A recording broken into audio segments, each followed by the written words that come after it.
ketemu juga di sini. Hai juga, mau belanja ya? Iya, biasa, shopping-shopping. Oh, asyik dong. Kalau aku mau ke barbershop. Apa sih arti alat pemuas kebutuhan bagimu? Bisa jadi setiap orang punya keperluan berbeda dan alat yang bisa memenuhinya juga beragam.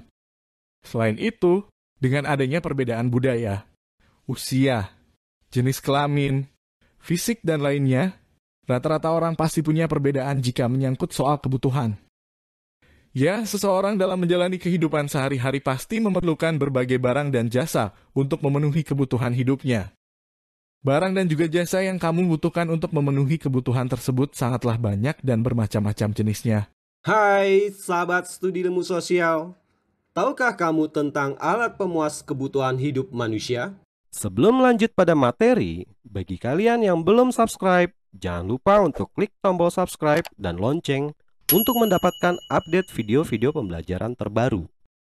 Bagi kalian yang sudah subscribe, jangan lupa untuk klik tombol like dan share video ini di media sosialmu. Terima kasih, selamat belajar! Nama lain dari barang dan jasa yang dibutuhkan manusia untuk memenuhi kebutuhannya disebut dengan alat pemuas kebutuhan. Alat pemuas kebutuhan adalah segala sesuatu yang secara langsung maupun tidak langsung dapat memenuhi kebutuhan manusia. Alat pemuas kebutuhan tersebut adalah barang dan jasa. Dalam hal ini, maka barang adalah alat pemuas kebutuhan yang berbentuk benda dapat dilihat dan diraba. Contoh barang sebagai alat pemuas, misalnya seseorang berniat membuat sup ayam. Ia baru memiliki bawang, daun seledri, dan tomat. Ia akan merasa puas jika sudah mendapatkan ayam.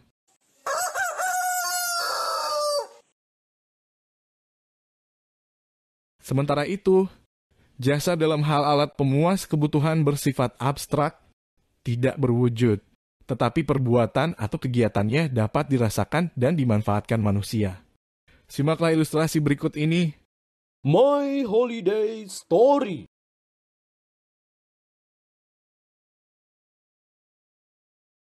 Pergi dulu ya guys. Waktunya berlibur.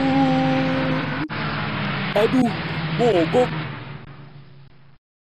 Tapi, mau kemana aku? Pantai Kuta? Selfie? Restoran? Atau penginapan? Aku sepertinya harus mencari travel agent. Apakah Anda bermimpi menikmati liburan yang santai dan menenangkan, tapi tidak tahu bagaimana cara melakukannya? Atau apakah biro perjalanan Anda telah mengecewakan dan menawarkan layanan di bawah standar?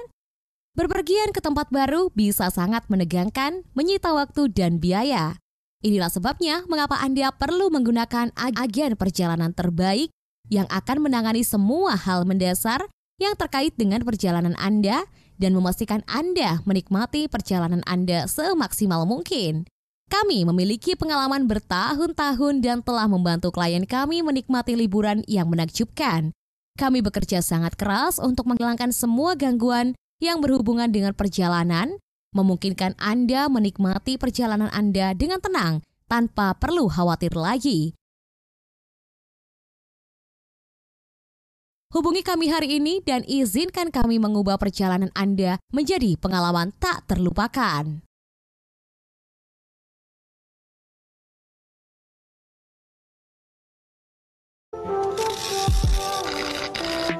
Nah, sekarang aku harus diam di sini dan bersantai. Aku tidak mau memikirkan siapa, di mana, sedang apa.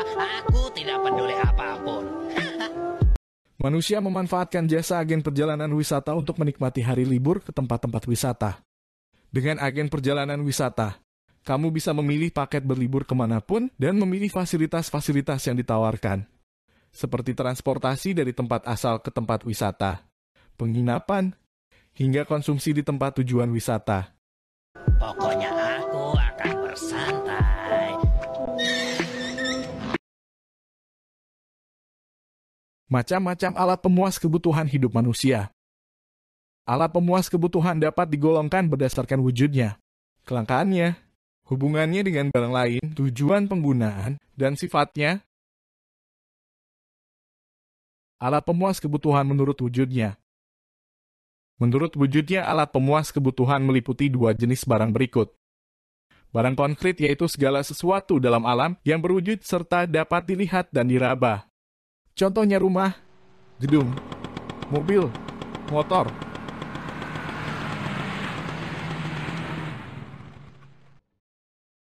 Barang abstrak yaitu barang atau benda yang tidak dapat dilihat dan diraba, tetapi dapat dirasakan manfaatnya oleh manusia. Barang abstrak ini berupa jasa atau pelayanan. Contohnya adalah jasa agen pariwisata, ojek online dan jasa kurir online, sopir,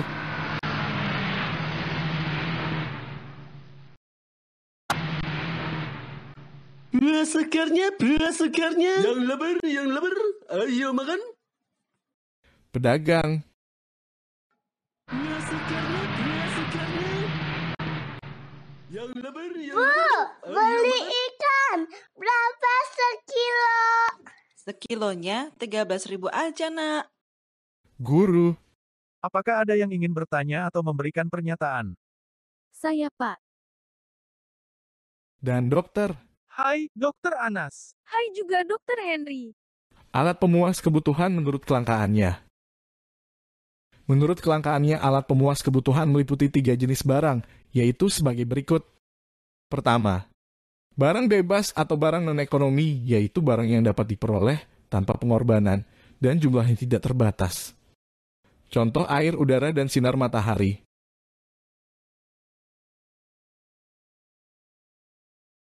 Kedua, barang ekonomi yaitu barang yang jumlahnya terbatas dan untuk memperolehnya perlu pengorbanan tertentu.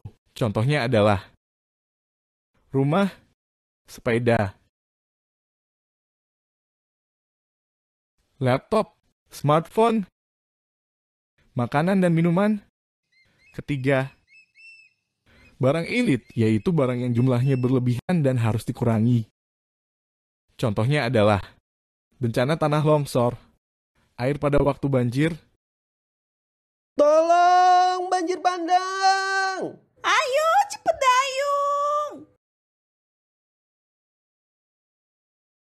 dan api pada saat terjadi kebakaran.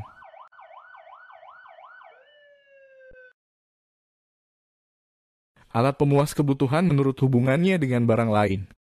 Menurut hubungannya dengan barang lain, alat pemuas kebutuhan meliputi 2 jenis barang berikut ini. Barang pengganti atau barang substitusi adalah barang pemuas kebutuhan yang dapat menggantikan peran benda pemuas kebutuhan lainnya.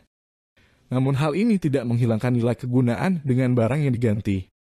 Contohnya, seseorang dapat memiliki pengganti barang dengan barang yang punya merek berbeda, namun fungsi barangnya tetap sama. Barang substitusi ini dapat menjadi pilihan jika barang asli atau barang pertama yang dipilih konsumen tidak tersedia. Contoh sederhananya adalah, Laper nih. Mau makan nasi? Wartegnya tutup. Ah, untung nih. Ada warung mie instan. dalam ilustrasi ini, Bapak Gembul ini sedang kelaparan, namun warteg atau warung makan Tegal sedang tutup. Sementara ada warung mie instan yang bisa dia pilih untuk ia makan saat itu. Nasi bisa digantikan dengan mie instan, karena sudah diketahui bersama bahwa mie instan ini juga memiliki kandungan nutrisi yang hampir sama dengan nasi, sehingga bisa dijadikan sebagai barang pengganti jika tidak ada nasi.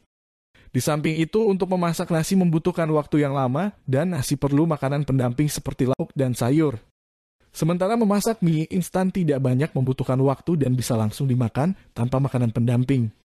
Barang pelengkap atau barang komplementer yaitu barang yang dapat berguna jika digabungkan dengan barang lain.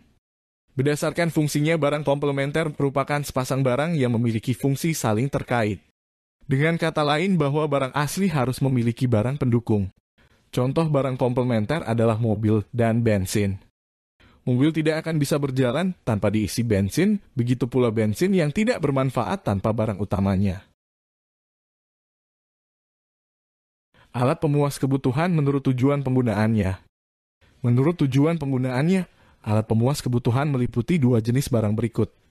Pertama, barang konsumsi yaitu barang yang dapat langsung digunakan manusia untuk memenuhi kebutuhannya. seperti seragam sekolah, Hai, kamu salah seragam ya? Iya, aku pikir hari Kamis. dan kendaraan pribadi untuk kepentingan keluarga. Kedua, barang modal, yaitu barang yang digunakan untuk menghasilkan barang lain dalam kegiatan produksi. Contohnya seperti mobil box bagi pengusaha jasa pengiriman seperti Tiki, JNE, JT Express, dan lain-lain. Serta alat hidrolik bagi bengkel mobil atau alat pengecat bagi bengkel cat. Alat pemuas kebutuhan menurut sifatnya. Menurut sifatnya, alat pemuas kebutuhan meliputi 2 jenis barang berikut. Barang bergerak, yaitu dapat dipindah tempatkan serta bisa digunakan sebagai jaminan kredit jangka pendek 1 tahun. Misalnya mobil dan motor. Barang tetap atau barang tidak bergerak, yaitu tidak dapat dipindahkan, namun bisa dipakai sebagai jaminan kredit jangka panjang. Contohnya rumah dan lahan. Atau gedung perkantoran. Sampai di sini apa kamu sudah cukup mengerti? Semoga pembahasan tadi dapat membantumu memahami macam-macam alat pemuas kebutuhan hidup manusia. Kamu juga boleh memberikan contoh yang lain di kolom komentar ya. Jika video pembelajaran ini bermanfaat, kamu boleh like dan share video ini di media sosialmu loh. Terima kasih, salam sehat dan tetap semangat. Subscribe ya.